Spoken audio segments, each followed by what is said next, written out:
What's up, guys? It's been a while since I actually made a video, partially because I've been busy with work as I got promoted to a supervisor at my job last December, which actually pays great. I'm about to move in my own place by the end of this year, and it's been quite a learning experience. I have also been grinding it up in Final Fantasy XIV Stormblood. I have White Mage and Astro at 70, got Bard at 70, and I'm close to getting Scholar on 70 as well.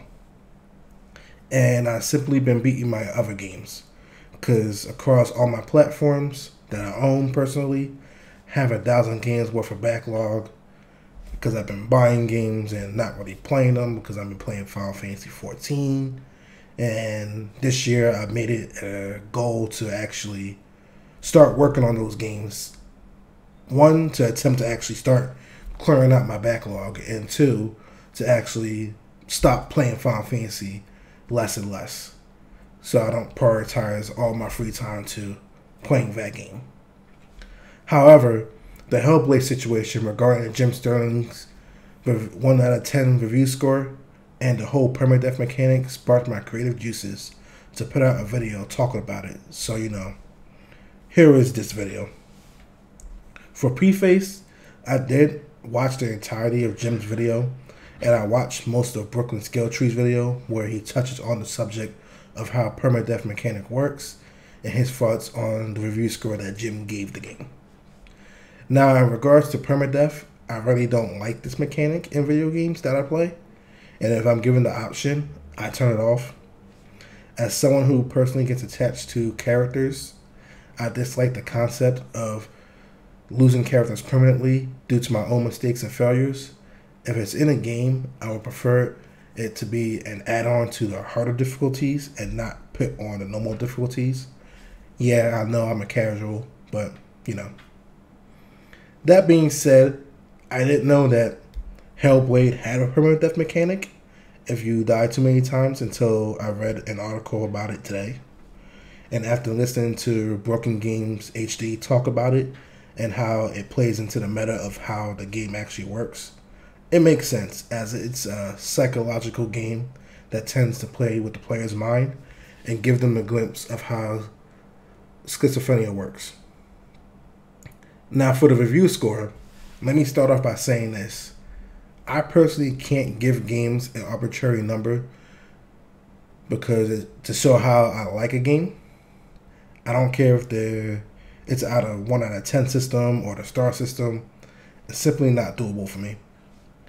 I try to do this with my year in review video that I'm planning of games I've beaten this year, and it started throwing me for a loop because there's too many factors to say if game A is worth a 7 because of X mechanic, or if it's worth a 6 because it lacks Y, but game B has the same flaw, but I gave it an 8 because of Z.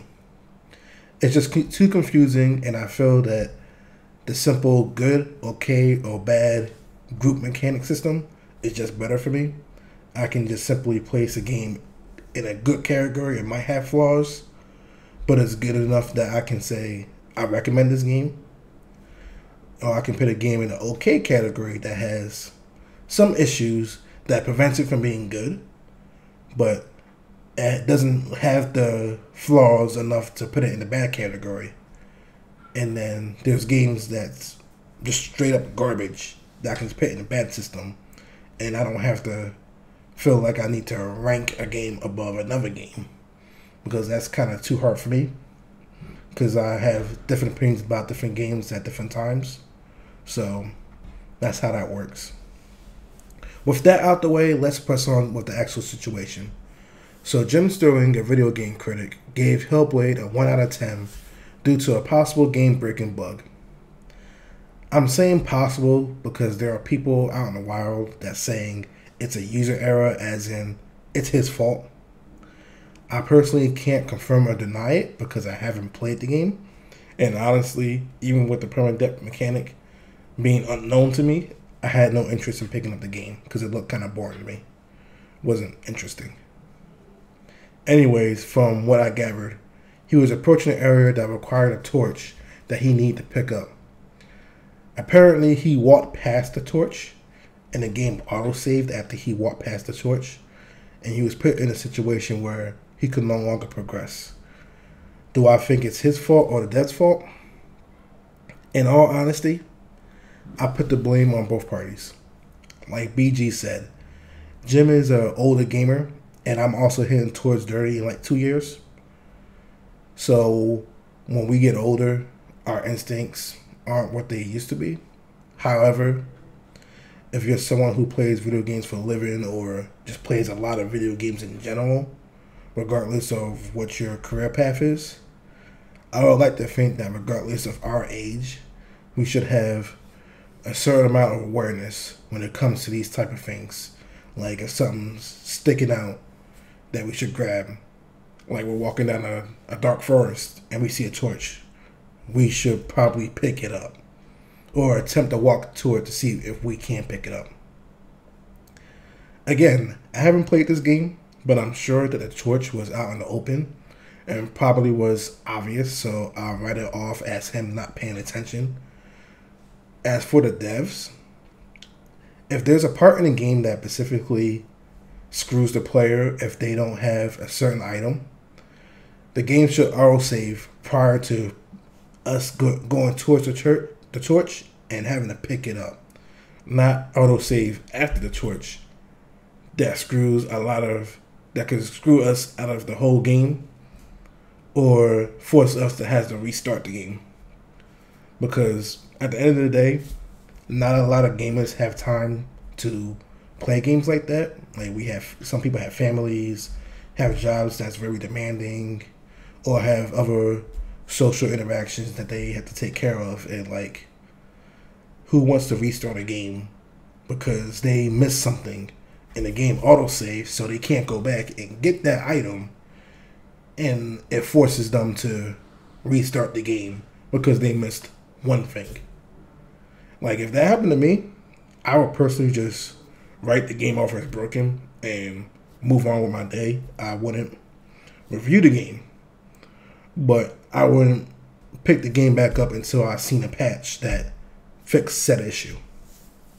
Now, did it warrant a 1 out of 10 from Jim when he initially had thought the game was about at least an 8 out of 10? Probably not, but I do respect that he did backtrack on that and had Metacritic put the game in a work in progress state for his review. It shows that he did actually care about the game and what review he put out, and it shows integrity. And he also understood that it could have an impact on the game and on him personally, because if he's putting up reviews of a game big and bug and giving it a 1 out of 10, a 1 out of 10 is like the same level as Sonic 06. What was the name of that game? Ride to Hell Retribution, shit that Digital Homicide puts out or still puts out under different names. Like, I don't think one bug, if it was a bug, that warrants the game to be a 1 out of 10, even if it stops gameplay stops you from progressing in the game.